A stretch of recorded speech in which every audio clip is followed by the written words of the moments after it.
What up, y'all? It's your boy, Mr. Downtown Ray Mello, and you're listening to the Entertainment Report on iHeartRadio, live from Dubai for Tuesday, April 4th, 2017, delivering some major stories and trends going on in the world of entertainment and beyond. You can follow the show on Facebook, Twitter, or Instagram, facebook.com/The Entertainment Report with Ray Mello, that's RAYMELO, on Twitter at The Enter Report, or on Instagram at The Entertainment Report. You can listen to the show anytime you want on iHeartRadio. Just go to iHeart.com or your iHeart phone app, search for The Entertainment Report, and it'll take you to the page.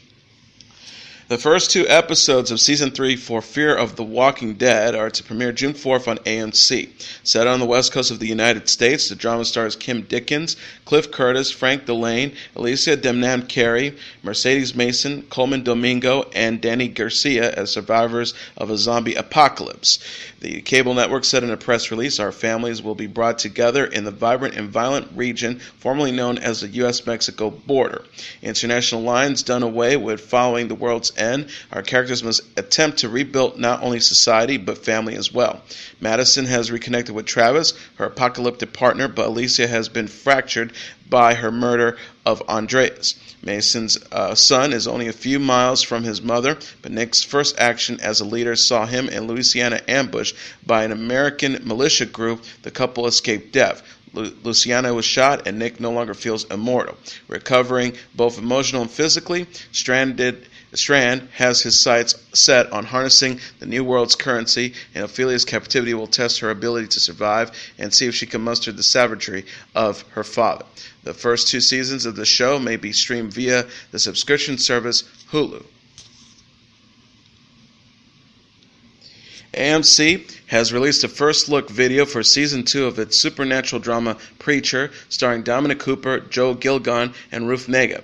The graphic novel series was developed for television by Seth Rogen and Evan Goldberg. It follows the violent adventures of West Texas preacher Jesse Custard, his badass ex-girlfriend Tulip, and an Irish vampire named Cassidy as they embark on a road trip to find God and are thrust into a twisted battle spanning heaven, hell, and everywhere in between, a synopsis explains. The 13-episode second edition is scheduled to begin on June 25th. Monday's teaser showed Jesse, Tulip, and Cassie driving fast, as well as running from and fighting with the various people chasing them, all while the pop song Come On Eileen by Dexy's Midnight Runners plays in the background. Season 1 consisted of 10 episodes, aired on the cable network last year. It will be available for streaming exclusively on the subscription service Hulu beginning Wednesday. USA Network says it has ordered additional episodes of Falling Water starring Lizzie Brochet, David Ajala, and Will Young Lee.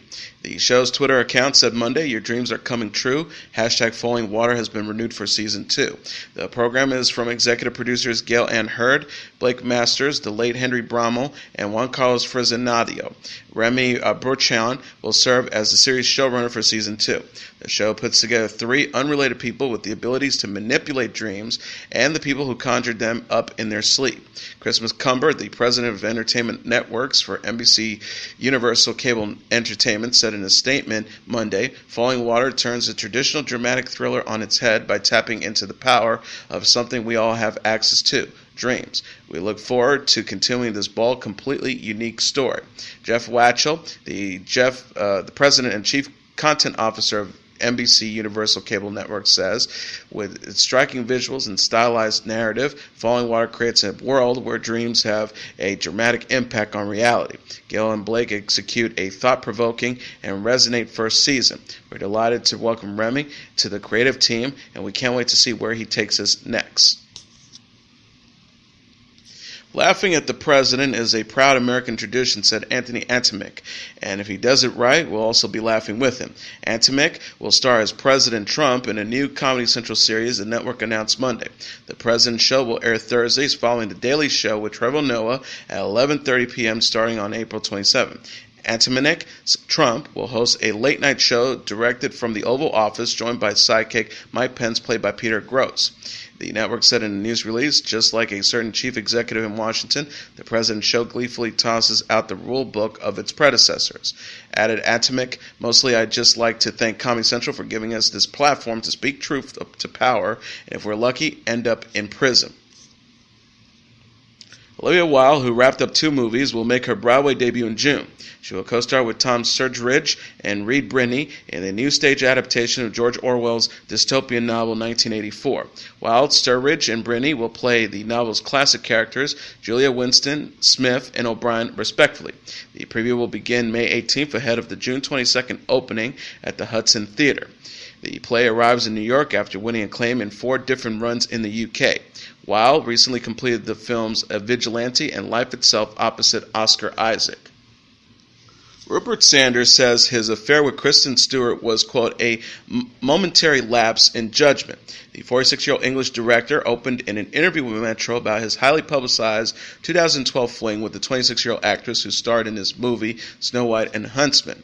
Sanders told the publication, "You never know what's coming in life. Around every corner there's something unexpected, and that's life. You just have to brush yourself off and continue moving forward the best you can."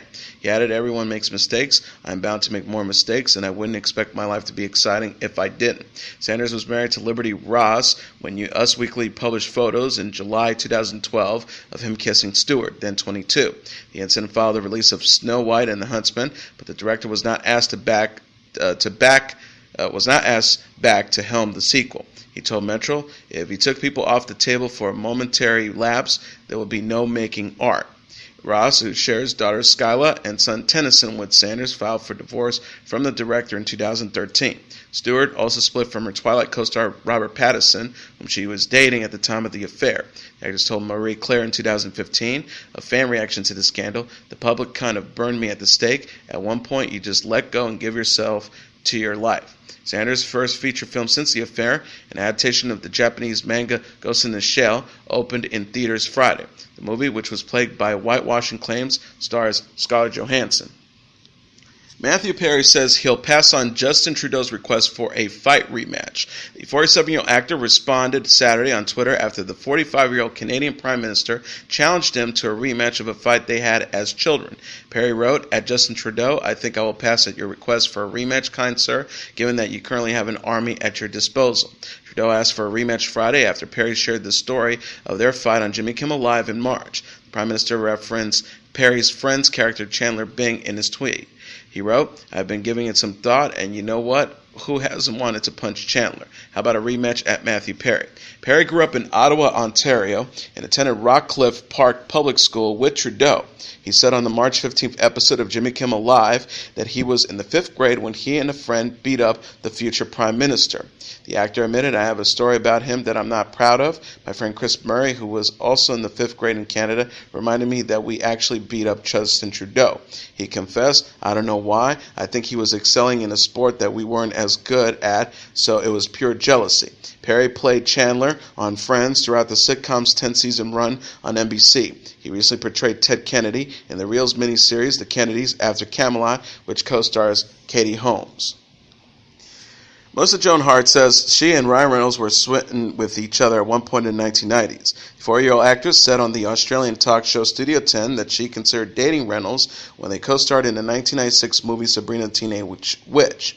Hart said of the Deadpool star, "He wasn't the Ryan Reynolds that everybody knows these days. You can see in the clip the crazy hair." She gushed, "He was very sweet. I had a boyfriend at the time. We were smitten and cute. He was adorable. He was a really, really nice guy. Probably would have been a great boyfriend, and I didn't end up with the other guys, so maybe I should have taken a chance." Reynolds played Sabrina's love interest Seth in Sabrina the Teenage Witch, which starred Hart as the titular character. The actress previously said on Chelsea Lately that Reynolds gave her a luxury watch on the last day of shooting. She recalled, "He was 17 and I was like 19. I was like, you're too young for me," according to E! "So I stopped his car and I wasn't sure. Am I going to get mad at him? I wasn't sure, so I grabbed him and started kissing him." Hart, who had also played Sabrina on 7 seasons of Sabrina and the Teenage Witch series, married Mark Wilkerson in 2003 and shared 3 sons, Mason, Braden, and Tucker, with the musician. Reynolds shares 2 daughters, James and Inez, with wife actress Blake Lively. Camping World Stadium's 75,245 strong had quite the view Sunday, April 2nd for the show of shows, WrestleMania 33, ending with a nod to the career of an icon. The Undertaker left his hat, jacket, and gloves in the ring following a loss to Roman Reigns in a no-holds-barred match in the final bout. Jim Ross called the main event, which began with both wrestlers exchanging shots in and out of the ring. The dead man led off by choke slamming the big dog onto the commentator's table before calling for his foe to coincide. But instead, Reigns retaliated with the spear into the Phenoms to swing back momentum. The Undertaker's next effort was a last ride and barrage of chair attacks. The big dogs barked back with a Superman punch. The Undertaker again fought back using a choke slam. He would set up his signature tombstone piledriver when Reigns miraculously escaped from the Undertaker's grasp and deployed a Superman punch and another colossal spear. The dead man retaliated with a Hell's Gate, but Reigns again returned with another chair assault and threw in a Superman punch after two cringe-worthy spears. But his next spear would be the deciding blow. Just as the Phenom rose gracefully during his classic introduction, he would not fall to the mat in an equal act of class. Reigns finished off the dead man with another spear to send him down. After the loss, The Undertaker departed the ring by dropping off his wardrobe and walked down the ramp floor under the watchful eye of the WWE Universe. In Raw's Universal Championship, Brock Lesnar pulled off his first victory against the champion, Goldberg. The Beast slammed the door on Goldberg's comeback run despite looking down and out for portions of the matchup. The Beast began the match with an incomprehensible triple German suplex, but Goldberg returned with two sick spears to incapacitate the Beast, forcing him to roll out of the ring. Goldberg then added another spear to drive Lesnar through the barricade. The duo climbed back into the ring, but Goldberg spoiled Lesnar's F5 and returned with the spear. Goldberg's jackhammer didn't work as planned when Lesnar stunned the champion by kicking out of it. Then things began to decline for Goldberg. Another spear attempt was blocked when Lesnar jumped over the Universal Champion, making him drill his head on the unforgiving ring post. An impossible barrage of 6 German suplex and an F5 ended Goldberg's night in a quest for a 3-0 record against the Beast. It's hard to top the grandest state of them all when considering an engagement venue. But the big question wasn't the only thing in doubt during John Cena and Nikki Bella's mixed tag team match against The Miz and Marcy. The match began with Al Roker clinching the mic at center stage. After Roker departed, Miz and Marcy claimed an early edge. Cena attempted to get help at the beginning of the match by tagging in his girlfriend, but Miz's spouse denied the effort by overwhelming Bella from behind. The Miz repeatedly kicked a kneeling Cena in the chest as the massive crowd roared with every boot smack. He walked over to Bella and mocked her boast "You can't see me" move, which resulted in a vicious slap to the face. Eventually, Cena was able to tag Bella, and the couple gained control of the matchup. Bella quickly took down Marcy before diving between the ropes and into a struggling Miz. The duo's double knuckle shuffle was followed by Cena's attitude adjustment. Nikki then came through with a Rack Attack 2.0 for match-winning double pins. Many wrestling lovers were not surprised by what came next, but it was nevertheless a special moment when Cena opened his victory speech with a heartwarming story. The tale profiled a time when Bella was being wheeled into a surgery. During the traumatic time, Cena asked Bella if she knew that he would one day marry her. Cena then dropped to one knee on the mat and asked for Bella's hand in marriage. Cena said, "I've been waiting for so long to ask you this. Stephanie Nicole Garcia Colase, will you marry me?" She quickly said yes as Cena slid the giant gem band down her finger, resulting in more romantic embraces and long kisses. Seth Rollins' knees was everyone's knees Sunday at the showcase of the Immortals. Triple H showed no mercy in a non-sanctioned match, dominating the Architect with a relentless barrage assaults on Rollins' notoriously weak leg. The man who arrived in a helicopter was flying high during the assault. Rollins roared in pain as the Game did everything he could to detach the joint from his body. The King of Kings gifted Rollins a DDT on the top of the announcer's table and then slammed a steel chair into the injured leg. But the Architect was just pouring some foundation for his prime construction. The newfound Kingslayer, who carried a torch into the ring, returned with the running buckle bomb. He was then tripped by an interfering Stephanie McMahon, setting up the Game for a couple of reverse 4-figure leg locks. The King of Kings miffed on a second rope pedigree, leaving the Architect room for a chair slam to the face in a Phoenix Splash. McMahon wasn't done engaging in the battle. She helped tee Rollins up for the game's offensive attack, but was unsuccessful as the Architect kicked the King of Kings into her. Rawlings then showed off a pedigree after smashing the duo through a table. That would be the decisive blow for the King of Kings. Although the crowd was a bit smaller than the 101,763 watching live last year, it still basked the light of the show of shows. Hardy Boys were a big reason for the illumination. In the Raw Tag Team Championship Triple Threat ladder match, Matt and Jeff Hardy pleased fans with their stunning return to the showcase of the Immortals. It would also be just like Luke Gallows, Carl Anderson, Cesaro, Sheamus, Enzo Amore, and Big Cass in a trio tussle. WrestleMania's hosts, The New Day, were making a cameo in the group fight when they walked down the Yellow Brick Road ramp. They were just announcing the arrival of the Icons. The New Day told fans, "Ladies and gentlemen, as your WrestleMania host, we must inform you that we have just received word that this ladder match has now become a fatal four-way, which means there is one more team involved in this match. Now I wonder who this fourth team could possibly be."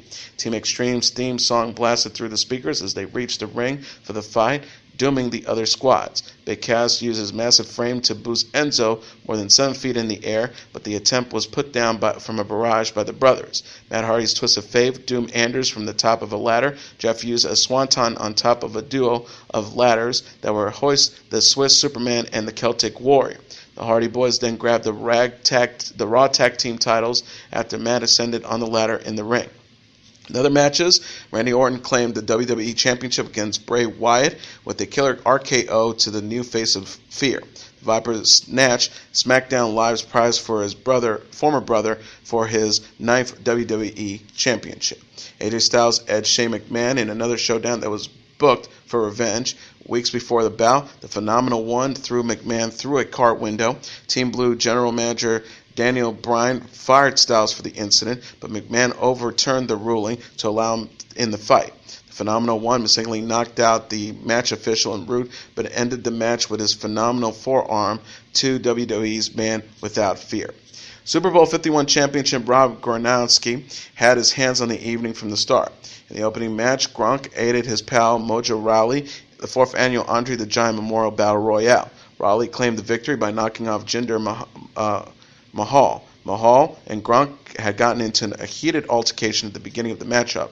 Gronk was cheering for his friend ringside as Mahal took an early edge. Mahal then walked over to the New England's Patriot tight end, throwing a drink in his face. Gronk responded by jumping over the crowd, retaining walls, ripping off his shirt, and climbing into the ring. He then hit Mahal, incapacitating him enough for Rawley to finish off Killian Dane and set the stage for a final bout between Rawley and Mahal. Mahal finished NXT's only participant in quick fashion to claim the victory. Bayley defeated Charlotte Flair, Sasha Banks, and Nia Jax in a fatal 4-way elimination match for the Raw Women's Championship at the Show of Shows. She retained her title with an excellent elbow, dropping after untangling herself from the ropes and soaring from the rooftops. Naya Rivera poked fun at David Spade's dating rumors in an Instagram story video Saturday. The 30-year-old actress appeared to respond to reports after she was spotted getting close with the 52-year-old actor and comedian in a pool in Hawaii. She said in the clip, "Holy shit, guys, the Easter Bunny and the fucking Tooth Fairy are for sure dating. I just saw them." Rivera were all smiles Friday as she cuddled with Spade in the pool at the Hakekulani Hotel in Waikiki. The pair were joined by Adam Sandler and Rob Schneider, who performed with Spade that night on the Here Comes the Funny tour. Sources told Entertainment Tonight they were very happy. They looked pretty comfortable together. The insider added, Naya was in Hawaii with a friend and met up with David. They have known each other a little bit through friends. Rivera and Spade recently appeared together in the Crackle movie Mad Families. Us Weekly reported the pair, quote, started seeing each other a couple weeks ago. Source said, it's casual, they're having fun. Rivera filed for divorce from husband Ryan Dorsey in November after 2 years of marriage. She shares 18-month-old son Josie with the actor, while Spade is dad to 8-year-old daughter Harper with ex-partner Jillian Grace. Mariska Hargitay delighted fans by reuniting with Christopher Maloney for his birthday over the weekend. The 53-year-old actress shared a sweet photo with her former Law & Order SVU co-star while celebrating the actor's 56th birthday Friday. She captioned the picture on Instagram, "Happy birthday at Chris_Maloney, PFL." Hargitay and Maloney played partners Olivia Benson and Elliot Stabler on Law & Order SVU. The actress still stars on the NBC series, while Maloney left the show in 2011 after 12 seasons. The actor said of his dynamic with Hargitay on Inside the Actor Studio in 2016, there was always an unspoken shorthand to what we were doing. There's a lot to be said for that when you're working with someone for 16 hours a day. He also added, oh my God, we were always cracking up, constantly trying to make each other laugh. Not in certain scenes, but constant bursting chops. Hargitay and Maloney previously reunited in February following Valentine's Day and shared a holiday photo together in December. The actor told Entertainment Weekly in May that he'd like to return to SVU before the series ends. He said, I always present that I'd be open to doing the last few episodes, so that's really all I have to say about that. It's not up to me. I'll just say that. I've said my piece on it. Jennifer Lopez introduced new beau Alex Rodriguez to her mom over the weekend. The 47-year-old singer was spotted Sunday with the 41-year-old retired Major League Baseball star and mom Guadalupe Rodriguez in New York, according to TMZ. Lopez was all smiles as she strolled arm in arm with Rodriguez with her mom by her side. She previously met Rodriguez's sister, Susie Dunanden, who shared a photo with the Ain't Your Mama singer in March.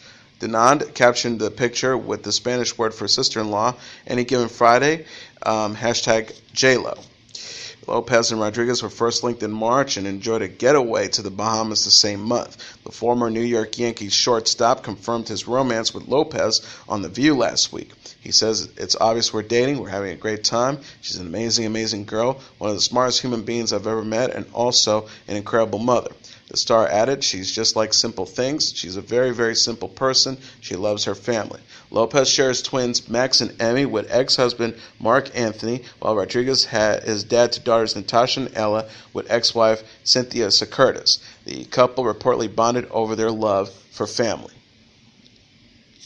Prince Jackson got a new tattoo honoring dad Michael Jackson over the weekend. The 20-year-old aspiring producer, born Michael Joseph Jackson Jr., paid tribute to his father by getting a tattoo of the late singer on his calf. He captioned a video on Instagram of his new ink. Thanks at Dermograph Inc. for sitting 9 hours with me for such an incredible and beautiful tattoo. I will be posting more of this. The tattoo showed a winged version of Michael in one of his signature poses. Prince followed up Monday by posting a close-up picture of the bottom portion of the tattoo. He wrote, the details are incredible.